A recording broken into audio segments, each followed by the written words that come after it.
welcome everybody to Spiritual Experiencers group.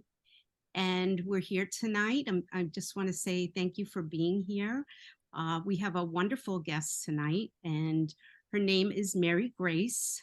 Mary Grace is a spiritual counselor, parapsychologist, and the founder of Gifts of Grace Ministry.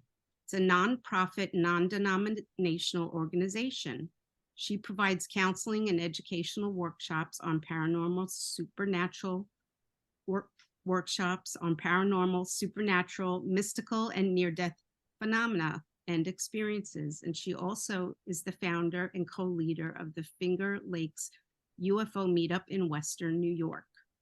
Mary Grace holds a BA in psychology and sociology from the State University of New York at Geneseo, where she also studied parapsychology. She is a retired mental health professional and a certified student medium from Plymouth Spiritual Church in Rochester, New York, and from Lilydale, New York. Mary Grace is the author of the best-selling book, Talking to God and Grandma, Mystics, Mediums, and the Communion of Saints. She is a member of the Parapsychological Association, the International Association of Near-Death Studies, the Institute of Noetic Sciences, the Mutual UFO Network, and the Rochester and Buffalo, New York UFO organizations. Mary Grace conducts spiritual workshops and lectures nationally. She lives on a 6,600-acre state forest in Hemlock, which is located in the beautiful Finger Lakes area of Western New York. Sounds beautiful.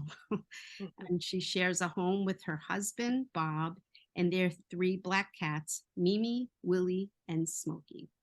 So I want to introduce Mary Grace, and I'm just so thrilled that you're with us tonight, Mary Grace, to tell your story and to share your insights and wisdom with us. So welcome.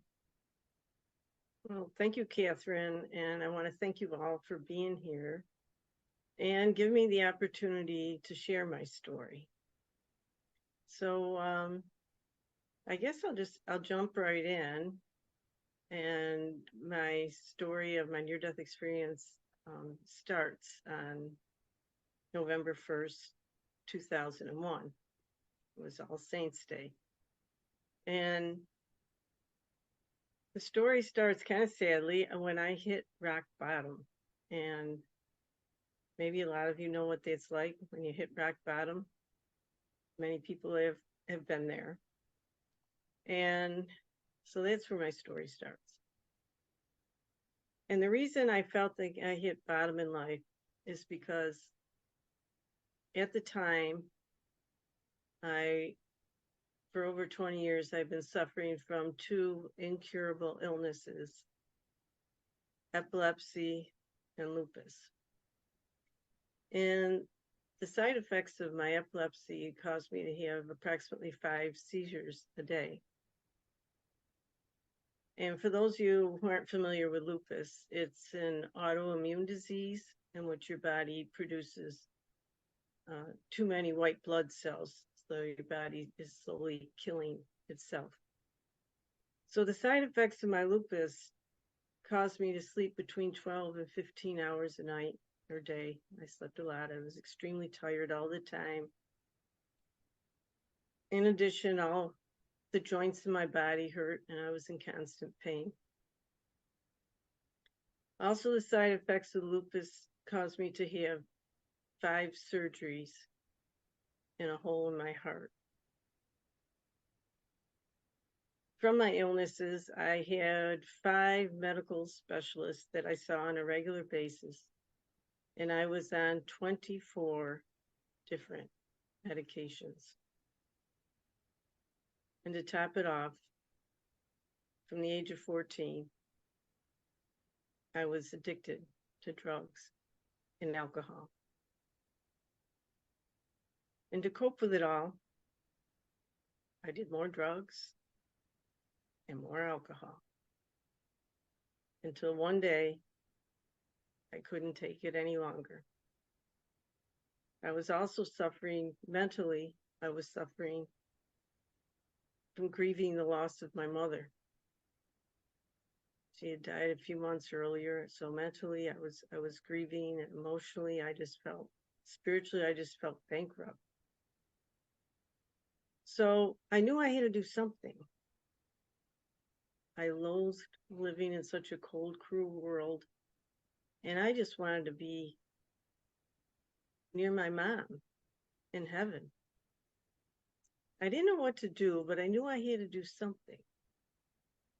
So the only thing I could think of to do was to drive to the cemetery to be with Mom.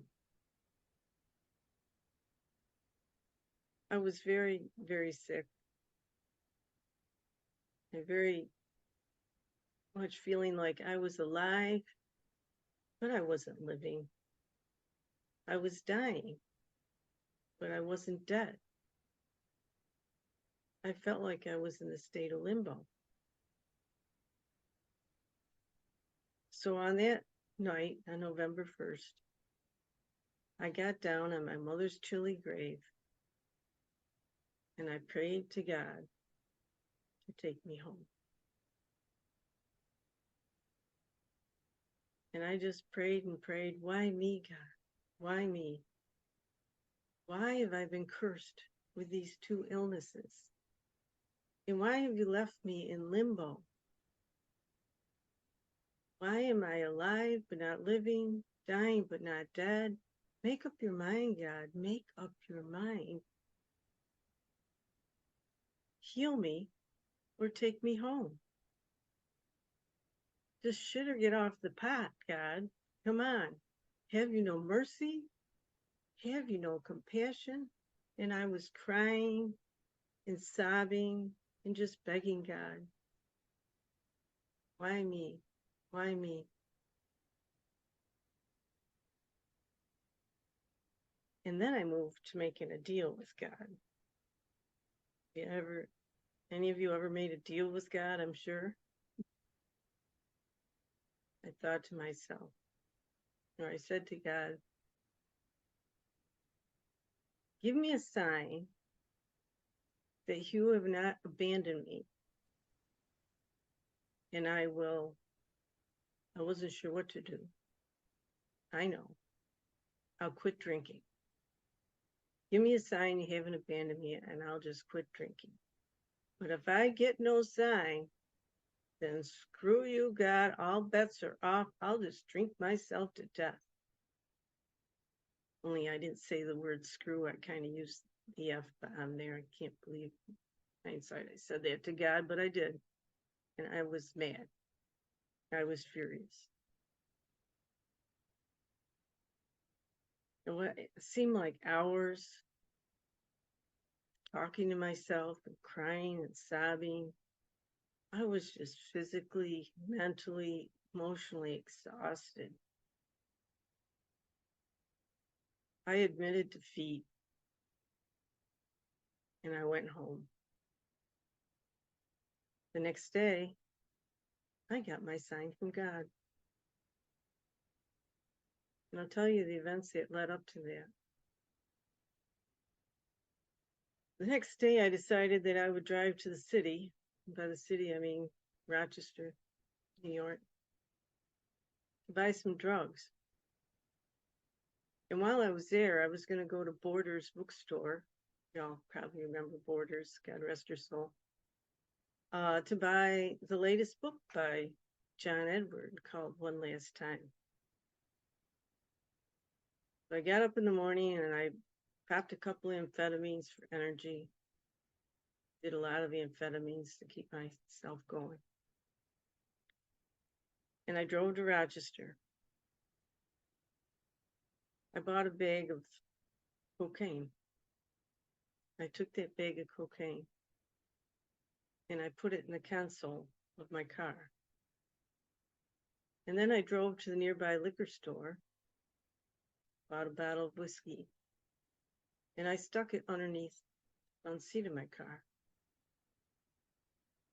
And then I hopped on the expressway called 390. Expressway goes around Rochester, and I was heading for for Henrietta to the bookstore. And I was driving down 390 when I got my sign from God. Now, you may all know what it's like when you hear a song, maybe in church or on the radio, and the words to that song seem to speak solely to you and go directly to your heart and soul. And it was just the message that you needed at that precise moment in life. Well, the song that came pouring out of my radio was one by the rock group called The Styx. May remember them from the 80s. And the name of the song was Why Me? Now, I was very familiar with the song, but I hadn't heard it in probably 20 years. But the lyrics seemed to sum up everything that I was going through in the cemetery the night before. And the words that spoke to my broken spirit were these: hard times come and hard times go, and in between you hope and pray the scars don't show.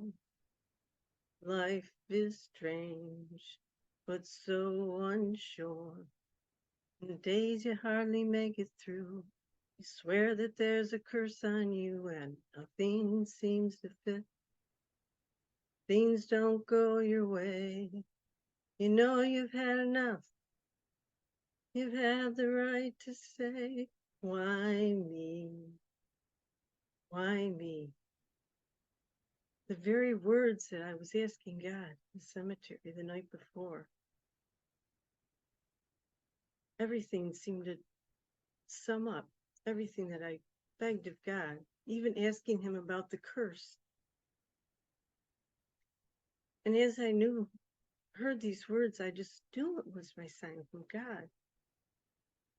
And at the same time, I felt a bolt of electricity go through my body. Now, the strange thing is, there wasn't any pain. It was as if I was struck by the proverbial lightning bolt of God.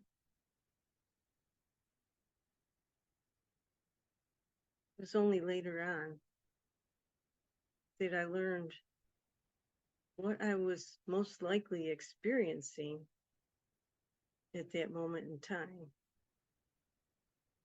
was cardiac arrest. But I was so happy I got my sign from God. I'm driving down the expressway.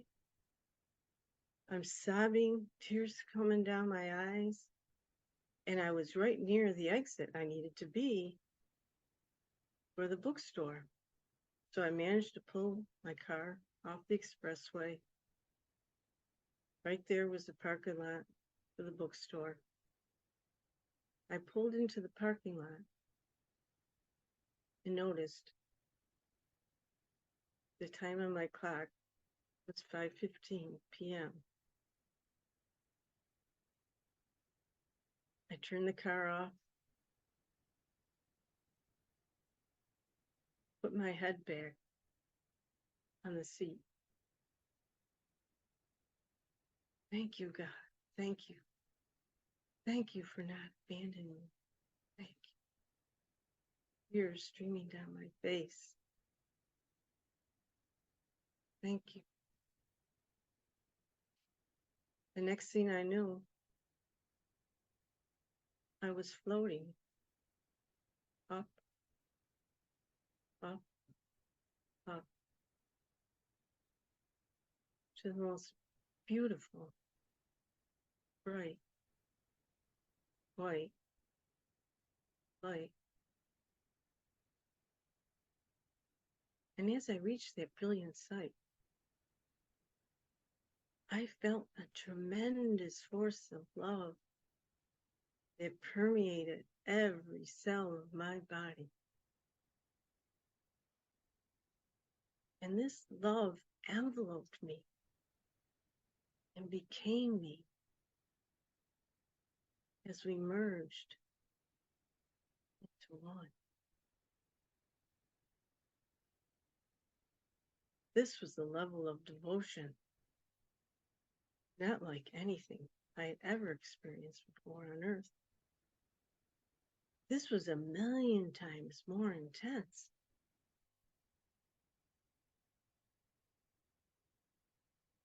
And when I was in this light, then a peace and tranquility settled around me and within my mind. I was free. I was free of pain. I was free of all bodily cares.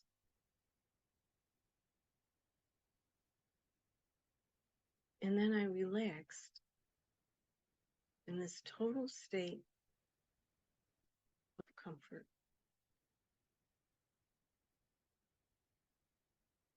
And in this state, I just surrendered. I was here to be healed and to rest. And I knew that everything was going to be all right. Everything was going to be all right. And I recognized this being of light that I was with. And I recognized the place I was in. I felt cradled by the arms of my Creator. And I was home.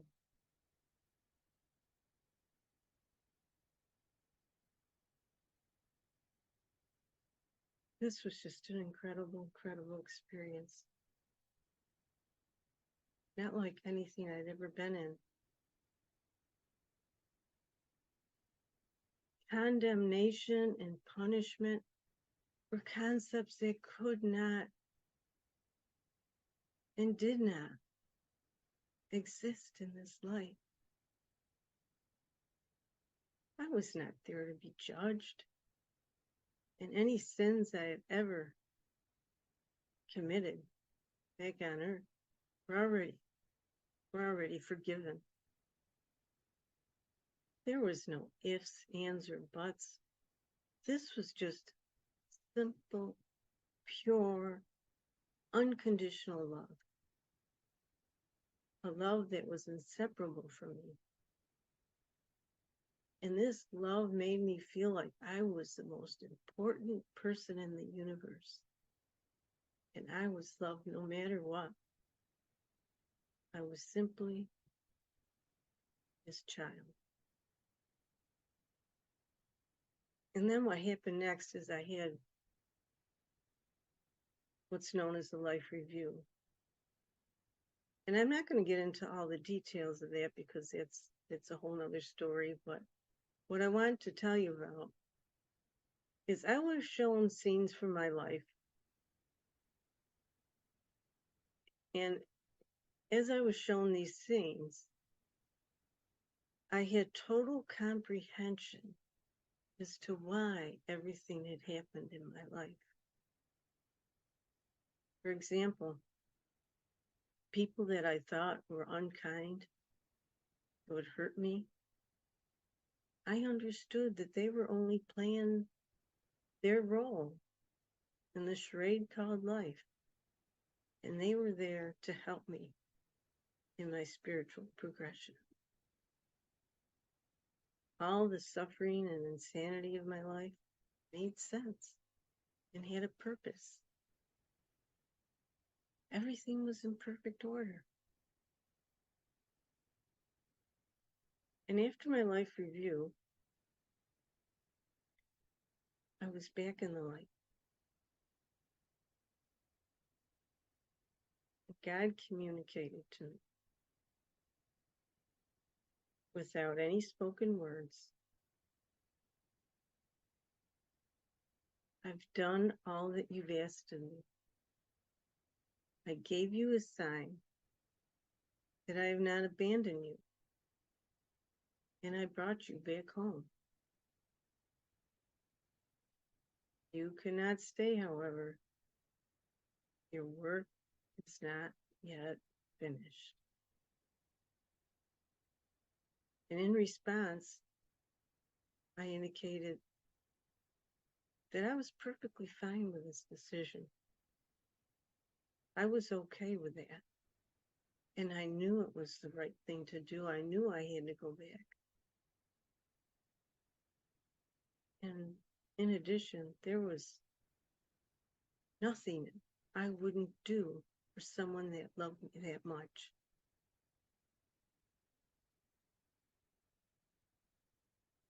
And with that thought,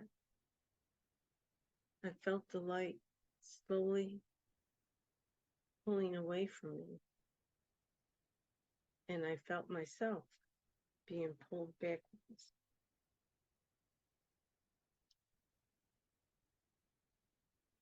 And the next thing I know, I was sitting in my car in the parking lot of Borders bookstore.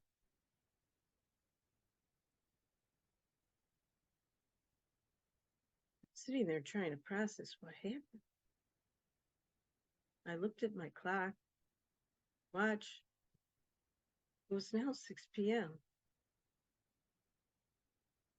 45 minutes had passed since I parked the car.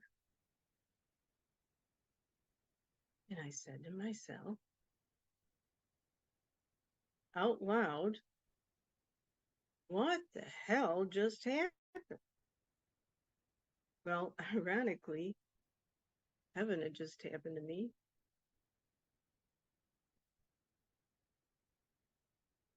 And then as I'm sitting in my car, first thing I noticed was that I was overwhelmed with this sense of euphoria. I was on the most incredible high I'd ever been on. I felt great, like I could conquer the world. And as I sat there trying to process everything, suddenly reality started kicking back in. And I remembered a promise that I made to God the night before. So I reached in the console of my car and I took out a bag of cocaine. And I reached underneath the front seat of my car and I pulled out the bottle of whiskey. This is not gonna be easy. But a promise was a promise. And at the same time, suddenly, these things meant nothing to me. The high I was on, the high I got from these drugs were like penny candy compared to the high I felt myself in at that moment. And I no longer desired to do these things. So the next thing I thought, well, I checked myself over. I feel fine. I guess I'm okay. I'm here at the bookstore. I might as well go in and get the book I wanted. So I opened the car door and I stepped into the parking lot. And I soon realized I stepped into the parking lot that the world I stepped into was not the world I left 45 minutes earlier. Everything had changed. First thing I noticed as I walked across the parking lot to the bookstore, I didn't feel like I was walking. I felt like I was floating. went to the bookstore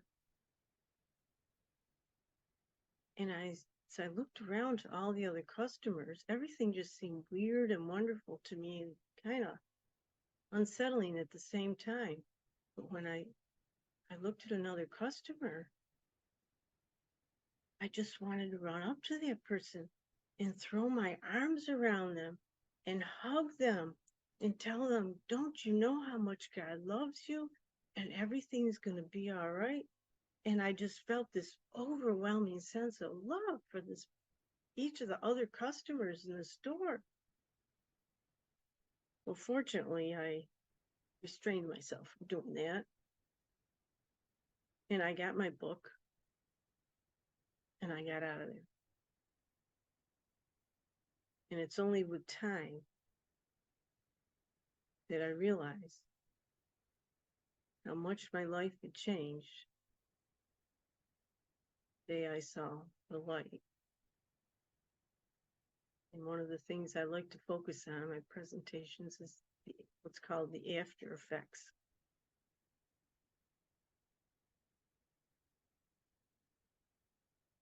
So as far as the after effects go,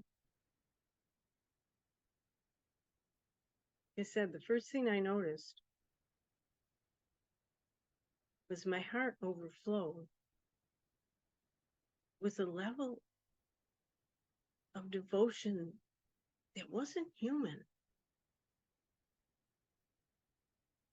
I loved everyone, every living thing so much.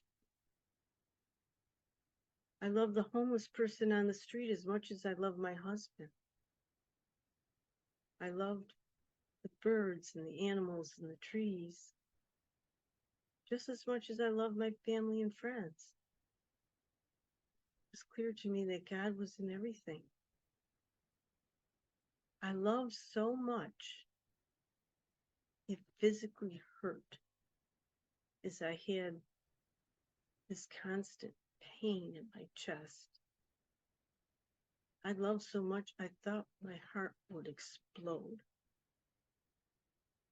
And all I could think of is you may remember that the original Alien movie, when the guy's got the alien in him, the scientist, and all of a sudden he starts convulsing, he's on the table, and the alien comes out of his chest. That's what I felt like. I thought something, my heart would just burst. Something was going to come out of it. Because I could feel this living presence inside of me. And I knew that God was in everything. I could feel God's presence in everything. And I had to make up words for the way I felt and the new things I was experiencing. And one of the things I made up was the term passion attack. Now, a passion attack is like a grief attack, only for joy instead. I would get these overwhelming emotions of joy and bliss that would make me cry when I looked at things around me, like in nature, for example. Just to look at a flower like a daffodil. I would look at that daffodil and have this overwhelming sense of love, feeling the connection with God, and I would cry for no apparent reason, just for pure joy. Or when I saw a butterfly warming its wings in the sun, everything became a new way to experience God. When I walked woods and trees, I started spending a lot of time walking behind my house in the woods and trees, the nearby lake. And when it started raining, I could feel the raindrops on my arm and in my face. And I could feel God's love in each drop of rain. And I started calling rain liquid love. And I would, to stand in a rainstorm was just pure exhilaration. And I had through my research, I found out that what I was experiencing was called a unitive experience because I felt at one with everything. And because I felt at one with everything, I just started exploring this whole new world that opened up to me. Things that just I never noticed before. Now I noticed everything. And I had a new favorite pastime. I found out that whatever I focused on, that I could merge with. And because of this, the physical laws no longer applied to me. For example, I found when I was sitting at the lake and I saw the bald eagle flying overhead, I could focus and merge with the eagle and feel what it was like to soar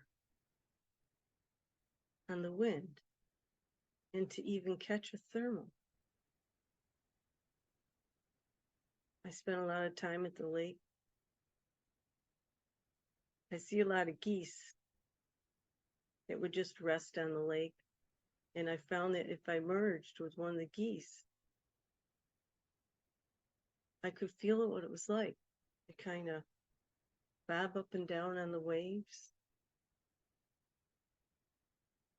And just everything became a new experience, a new way to experience the nature I was surrounded by. One of the things I liked to do was to take these milkweed pods. If you're familiar with milkweed pods, especially in the fall, you can break them open and there's these fluffy white seeds in there. And I used to like to scatter them to the wind and then merge with them and feel what it was like to kind of gently float on the breeze. And every season brought new experiences and new ways to experience things. For example, in the wintertime, I found that I could merge with a snowflake and feel what it was like to gently fall from the sky in a sense of peace, joy. Who knew that snowflakes were joyful? So everything was changing for me. And because of this, I spent so much time with nature and with God. My relationship with God became intense. And like I said before, I could feel this presence, this living presence inside of me. And then one day I had an epiphany. I thought, well, if God is inside of me, he must be inside of everybody else too. Well, they didn't teach me this in religious education growing up. I was taught that God was separate from me and in heaven. And the only way to be with him was to follow all the church rules. And now my religion wasn't making sense. Furthermore, my psychic ability just exploded. My consciousness had expanded. And because of that, I found that I could not only talk with God, Jesus, my angels and guides, my mother, family and friends in heaven, talk with the spirit world as easily as I could talk with anyone else. So this became my new life, and I became more and more of a recluse.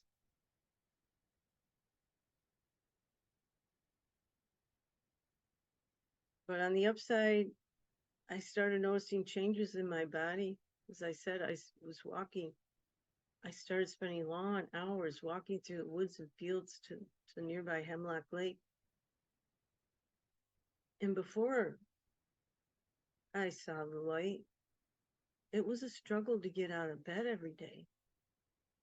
And now I was walking 2 miles a day, walking my dogs to the lake and back. I noticed right away I stopped having seizures. And my energy went through the roof. I had all this energy. I had no more pain. All the pain was gone. And I wanted to find out medically what had happened to me that day. So I went to all 5 of my doctors and I got checked out. I had a new EEG done on my brain waves for epilepsy. I had a new EKG done for my heart. I had anti-nuclear antibody tests for lupus. And all my tests came back negative. Even the hole in my heart was gone. I had been completely healed of 2 incurable illnesses. After several months, I tapered off all 24 different medications that I was on. In addition, I kept my bargain with God, and I was no longer addicted to drugs and alcohol. I had no desire to do them. On the downside, integration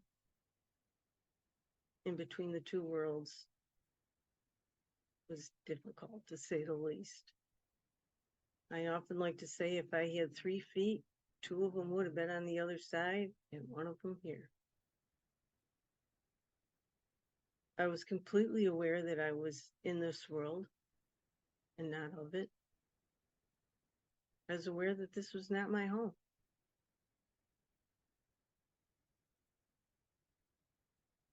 And there was a lot of strange side effects from that. Because I felt one with everything, eating food became torture to me. It's hard to eat something that you feel at one with. It felt like cannibalism. When I was to look at a hamburger, all I could see was the big brown eyes of a cow. And I was fully aware that something had to die in order for me to live, and I didn't like that. And at the same time, I became jealous of my food. I would gladly trade places with that stalk of wheat that became my bread, or that cow, so I could be home in heaven. It's one of the strange things. So I gave up eating meat. I became a vegetarian just because it eliminated a whole food group that I didn't have to feel guilty about eating. So as a result, I kind of became a basket case. And I knew I needed help. But where would I go for help? I was in the mental health field. I knew, well, maybe I could go to a colleague of mine, see a psychiatrist. But I knew if I did, they'd probably, recommend some medication and maybe 30 days in psychiatric hospital. This wasn't a medical issue. This was a God issue. So I went to the one person I thought who could help, and I thought who would understand. I went to my priest. I have to understand, growing up Catholic, this was very scary for me to see a priest. I had never, ever seen a priest one-on-one for counseling before. And even just to call and make an appointment was very scary for me. It was a big deal, but I was desperate. So I did. I went to see my priest and told him all that had happened to me. Told him about my near-death experience and communicating with my mom, who he knew very well, and all the strange things that were happening to me. And first, he seemed to be very patient and listened to all I had to say. And then when I was finished, he became very stern. Said, obviously, I was hallucinating from all the drugs and alcohol I'd been taking. And obviously, I was having some sort of psychotic breakdown, and I needed to see a psychologist. Probably needed some hospitalization. And then he said, don't you know that communicating with spirits is dabbling with the devil? It's against the teachings of the church,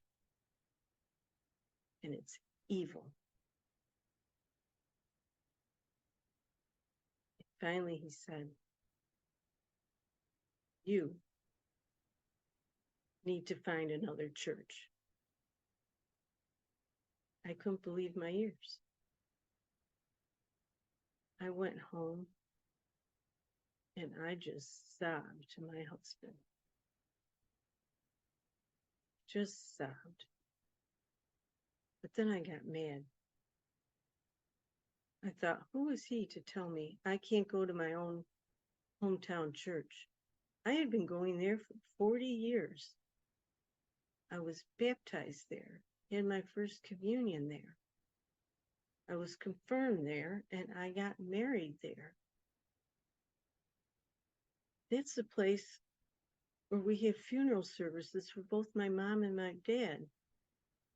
This priest had only been there for 3 years. This was my church. So that Sunday, I decided I'm going to go to Mass anyhow. I don't care what he says. So I did. I went to church on Sunday. The next day, a sheriff showed up at my house and said, by orders of this priest, you are not to set foot on church property ever again. And if you do, you will be arrested for trespassing. I was legally excommunicated from my hometown church. I was devastated. Living in a small town, run into people at the grocery store. I felt like I was wearing the scarlet letter. Only my letter was you. Unacceptable. Because I wasn't good enough to be a Catholic. And I didn't understand. If God could love and accept me, why couldn't my own religion? Well, I felt an injustice had been done. Not only me, but to countless people like me. No one should have to choose between their spiritual gifts and their religion.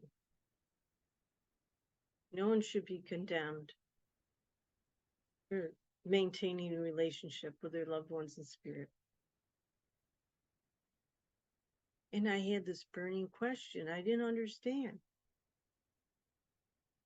If we can talk to God and the saints in heaven, why can't we talk to Grandma or Mom or Uncle Joe?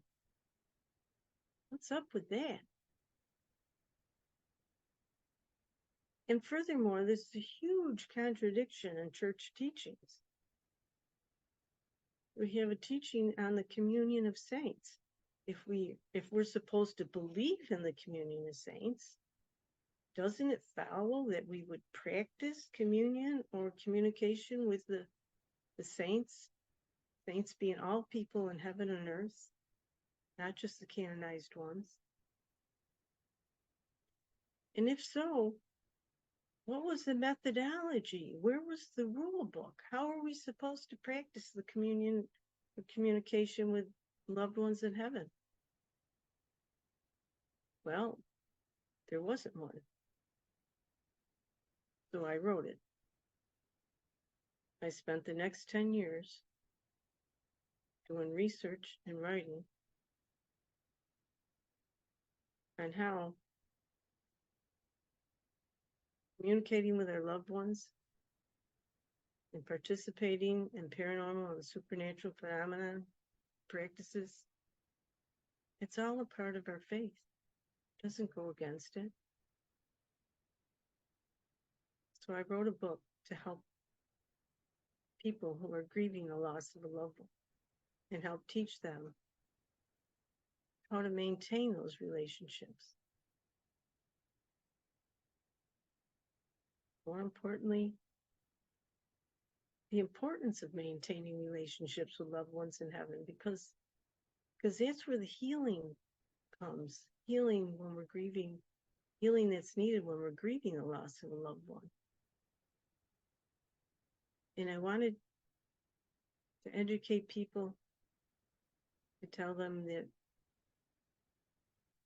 spiritualism, spirit communication, using your psychic abilities is not an evil force of the devil, but a natural God-given gift that can be better understood through the science of parapsychology.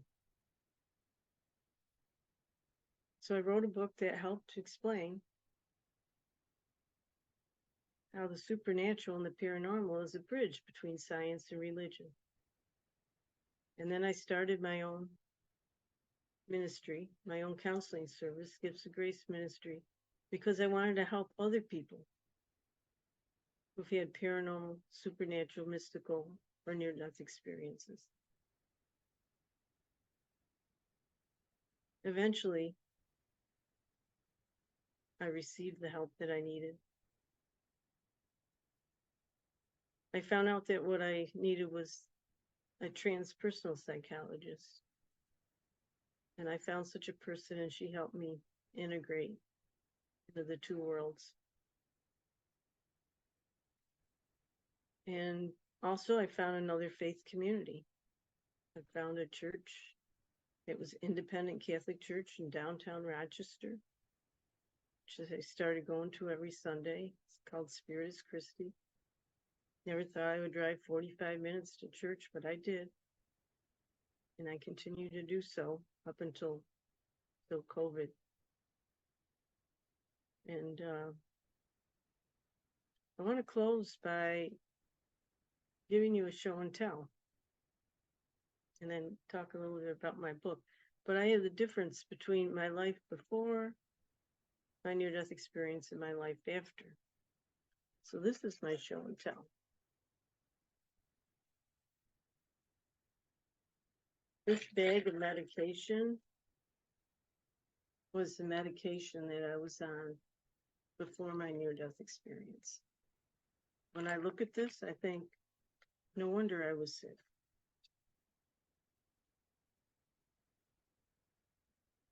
Now I take vitamins.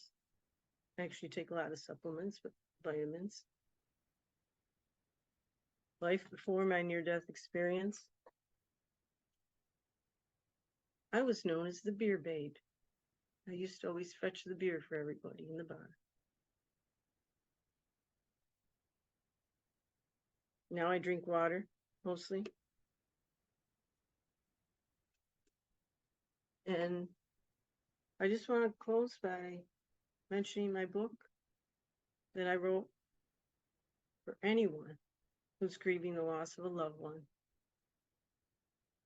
It matters not what religion you are, but it is very helpful for people of the Christian or Catholic faith. Talking to God and Grandma, mystics, mediums, and the Communion of Saints. And it's very conducive to flipping through and reading different sections. I modeled it after the Idiot's Guides. I love the Idiot's Guides, like the Idiot's Guide to Near-Death Experience or Spirit Communication. Part 1 of the book is my story. The one I shared with you tonight was a very small part of that. And then part 2 of the book is what I call the educational part. And it's teach you all about the science of parapsychology, about mysticism and mediumship, and how it is an integral part of our faith. And part 3 is each part stands alone, is step-by-step instructions on how to communicate with spirits, including guided meditations. And throughout the book, there's just a lot of different stories, some very funny stories. I interviewed priests and mediums for the book, and I only interviewed mediums with a Catholic background. So I interviewed former nuns and priests. And I interviewed family and friends to find out their after-death communication stories. There's a whole section about after-death communication. So this pretty much sums up my talk. So I'm going to open it up for questions. Wow. Well, thank you so much, Mary Grace. What a beautiful story. And oh, wow. I'm just blown away by what you've been through and how your life just totally transformed. It's really, really beautiful to hear and to hear you express your vulnerability in your story. Thank you. Thank you. So we have David that wants to ask a question. I'm going to bring you in, David. Hold on. There you go. Okay. You hear me? Hi, David. Hi. Beautiful story. When you said you were merging with the basically with one with all and the individual creatures, did you experience any type of like time separation? I mean, because when I did it, I was cleanly aware that they didn't experience time like how we do. But I was just curious if you experienced that when you went into you were with the goose or the other thing, because I've only been inside an insect, a rabbit, and something else. But I always noticed that the time was they didn't have time like we do. Yeah, it was the present moment. I mean, all animals and nature and everything pretty much in the universe, I believe, lives in the present moment. We're one of the few beings where time is linear.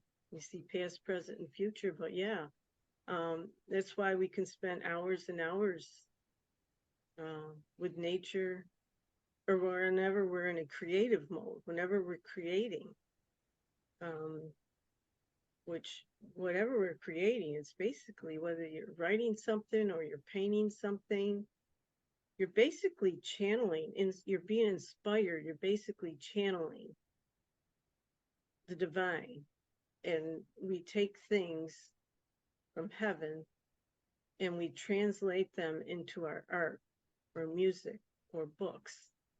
And when we're in that creative mode, it's like when we are in nature, we're just in the present moment, and that's why you can lose yourself. There is no time, and time just flies, as they say. Thank you. Does that answer your question? Thank you, David. Yes. Thanks, David. All right, and now we're gonna bring in Bob. Hey, Hi, how you Bob. doing? How you doing, Mary Grace? Another Hi. recovering Catholic over here. the Catholic University of America. I'll have you Oh, know. Yeah, and I just curious, like you, I think I can't remember exact words you used when you first were having your unit of experience. You said something about you felt like you were weird, and it wasn't normal or something, And I mhm. do you don't still feel that way? I'm assuming, right? Or do you? I don't know. Oh yeah, I was at the lake today and yesterday. We're having beautiful weather up here in upstate New York. Yeah. Um, it was funny, and I was just I was practicing today some of the things that I talk about. I mean, it's just my daily experience. At the lake, merging with the seagulls that were flying, merging with the geese that were bobbing up and down, and or the leaves that were falling from the trees because it's fall. And yeah, I very much, it's still very much a part of my life. I mean, a lot of things are different. I don't feel the overwhelming sense of love like I did at first. I no longer have that pain in my heart. But I think a lot of it is just over time, some things just became normal to me and just became a part of my new norm. So, but a lot of it, I mean, I still spend hours and hours a day, whether meditation or prayer or walking in the woods or whatever. So that's my comfort zone. Yeah. I just from my perspective, it seems weird that people aren't like that. That seems to be the true nature of humans, and the way we all are, or unless we're really abused or something until maybe the age of 5. The little children are all just full of love and merged with everything around them. That's just the way they are, you know. And they stop when they start getting when psychologists call the superego gets imposed on them. They internalize their parents and good and bad and all this concepts, which I guess we kind of have to learn in order how to become little civilized creatures. But it's a shame what a price we pay. Yeah, but what I realized was I just called it spirit mode. I realized that I was now in touch with my spirit, where before I wasn't. And because of that, I felt, a lot of times, like if I was in nature, God, just joy all the time. And also, I could easily go 8 and 10 hours without ever getting hungry, without ever needing to eat. And I just said, well, that was spirit mode, because when we're connected with our spirit, when we're in spirit, we don't need to eat or sleep. And I could go 2-3 days without sleep, and I was just on a high. It was like I'm being on amphetamines all the time. It's just that after 2 or 3 days, I would crash and sleep and eat a ton of food. It really wasn't a healthy way to live, but I knew that was kind of a spirit mode. All works out. I'm just, the only other thing I was wondering, I thought about St. Francis of Assisi, and his conflict with the local clergy. He wound up having to go to the Pope. And I bet if you went to this Pope, you might rebuke the local priests and bishop and so on, because they're remarkably conservative in this country, the Catholic hierarchy. Mhm. I don't know if it's worth the trouble, but you've already got your thing going and you're doing positive work in the world. So, I, but Well, I kind of like Saint Pope Francis, I should say. Yeah.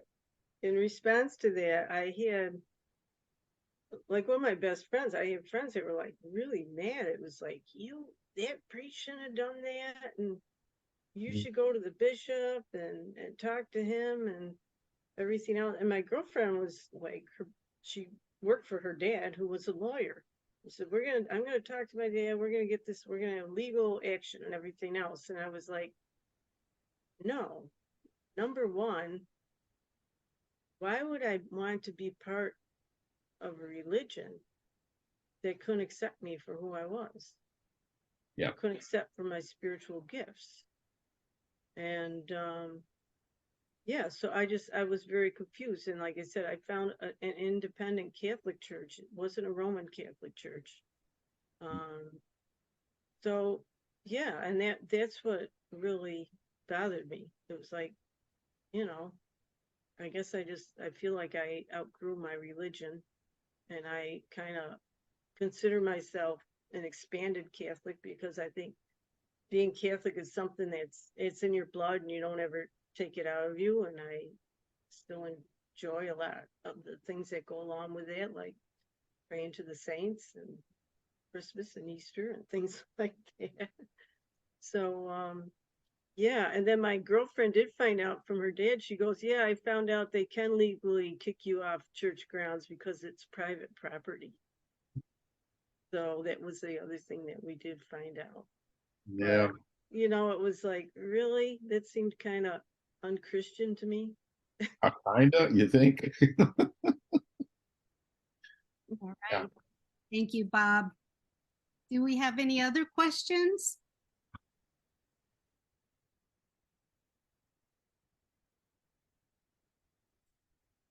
Okay, so I have a question for you, if that's okay, Mary Grace. Sure. So I guess what I'm curious about is when you pulled up to the Borders bookstore after you had gotten the song on the radio, right? And you had asked God to give you a sign, and then you were out of your body. So what I'm curious about is, at what point did you understand that that was a near-death experience? And how did you come to that understanding? Well, it's interesting you asked that because I did not know at the time that I had died, because I like to tell people I was never more alive than when I was dead. Right. I confided in a colleague of mine who was a therapist. He was a good friend of mine, and I confided in him, and I'm like, it was mainly about you know, being open to the spirit world and having all these spirits communicate to me and all this stuff that's going on. And I'm like, I don't know what's going on. I'm crazy. And then he goes, oh, you need to talk to my wife. I'm like, your wife? Why would I talk to your wife? Well, it turns out his wife was a medium. So, so I made an appointment with her. And it was funny because I sat down and she explained to me, first thing when I sat down, she was like, who's the woman behind you? The big bosom woman with the hair in the bun, gray hair. And she kept calling me grandma. And I'm like, oh, it's my grandma. Yeah, my grandma Rose. So she kind of blew me away right at the beginning. And by describing my grandmother to me. And then I told her what happened. She goes, you know, you died, didn't you? And I'm like, no, I think I would have known if I died. And she insisted, she said, I'm telling you, if anyone had come up to your car when you were out of your body, if like a security guard or someone had come up to your car, they would have seen that you were dead. She goes, I am telling you, you were dead. No, I would know if I was dead. And she insisted, and I'm like, okay.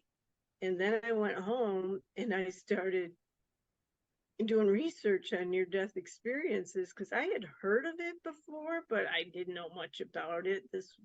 You know, and I was like, holy Toledo, this really makes sense. I guess I died. So that was it. Wow. Very interesting. And when you were going out of your body, did you have any physical sensations before it was the really good sensations? Like, did you feel any pain or like? I had the electrical shock that went through my body. Okay, so that was maybe like a heart. Yeah, that's what I was told later, that was probably cardiac arrest, but there was no pain, but right. I did feel the electrical shock. Okay. Wow. Very interesting. I forgot that part of it, that you felt that electrical shock. Very, very interesting. Thank you. Thank you for sharing that beautiful story with us. And does anyone else have any other questions? I see Bob's hand. Is your hand still up from before, Bob, or do you have another question? Oh. Can you unmute? I'm You sorry, have- I just forgot to unraise it. no worries, no worries. All right. So anybody else have anything that they would like to say or express or ask before we end the meeting? David is clapping. David enjoyed this. And I want to mention the book is available on Amazon, Yeah. and you can even get a sneak peek and read the first 10, 15 pages. There's a big section I didn't have time to share tonight, but that was after death communication from my mom. She came to visit me 2 months after she died, and so that was a story kind of led up to that. And I haven't read the book yet, but I love how you combined it with like a how-to manual along with your experiences and what you had gone through. So I love that combination together. And your copy is on the way. Thank you. Thank you for that. Yeah. Your story so resonates with me, and I'm sure other people too. I was raised Catholic, and I think that, I'm not anymore. Once I was a certain age, I really didn't believe in a lot of the dogma and stuff that they believe in. But I did have the opportunity to take mediumship classes with Janet Nohavec from The Journey Within, and she was a Catholic nun who was having mediumistic communication with her relatives and her guides and angels and God. And when she reported this to the church, they did not accept it. And so she said, wait a minute, I don't understand. She said, it doesn't make any sense. It didn't make any sense to her either. So she ended up leaving as a nun. And she started up the Journey Within Church, which is in New Jersey. And she trained to be a medium. She went to England and trained under the Arthur Finley School and got her credentials for mediumship and to become a pastor through spiritualism. And she is a really amazing, she just passed this past year, but she was an amazing force to start up that school and that church, and it's still going on today. So well, I knew Janet because when I was doing research for my book, where I researched was in Lilydale, and that's where I interviewed and met a lot of the different mediums with a Catholic background. So different people, they kept referring me, you got to meet this person or talk to this person. And several people said, well, you got to interview Janet Novak, but she was out of town on vacation at the time. So I didn't get a chance to interview her, but yeah, so I was very familiar with her. I think she was living at Lilydale at the time. Oh, wow. Yeah. What year was that you said it was about 10 years that you were? About 2004 to 2006, around there. Yeah. That makes sense. So I did research, and then I was teaching classes there for like 5 different seasons. I taught classes and made a lot of good friends there. Yeah. Oh, very nice. Such a wonderful community up there, and so quaint and very special place. So I would encourage anybody that has an interest in this type of genre to take a trip to Lilydale. They're only open for 6 weeks to the public in the summer, but it's a really special time. And yeah, actually, I mean, they're open year round. You can go there any time of year. Yeah, well, a lot of like everything going, like the stump readings and where they have events. Yeah, that's only for a short period of time, but Yeah, I think they do have classes. They've extended it, I think. It used to be a very short window of time for everything. So I'm glad Well, to the mediums used to say things ramp up off season. Off season is when things really ramp up. I'm And sure. that's where, you could just get in on a circle, find a circle. It's just people would have home circles in their houses, the mediums, Yeah. and invite if there was, because there'd be not a lot of people there off season. Mhm. So a lot of times you could get in on a home circle, and I've had some amazing experiences off season. Yeah. Yeah, it's a magical place. So, well, I want to say thank you. Thank you so much for being here and for sharing your story with us. I want to thank all of you for attending and taking the time to listen to my story. Yeah, it was wonderful. And I want to say thank you to everybody for being here. So we will be having these groups, our spiritual experiencers groups, on the 4th Tuesday of the month. And so if you keep the link, you can get in. It's the same link every month, but I will send out reminders also. So, all right. Well, thank you, everybody, and have a blessed night. It was so Thank you, Kathy. You're very Thank welcome. you. See you soon, guys. Bye, everybody. Take care, guys. Bye-bye. Bye.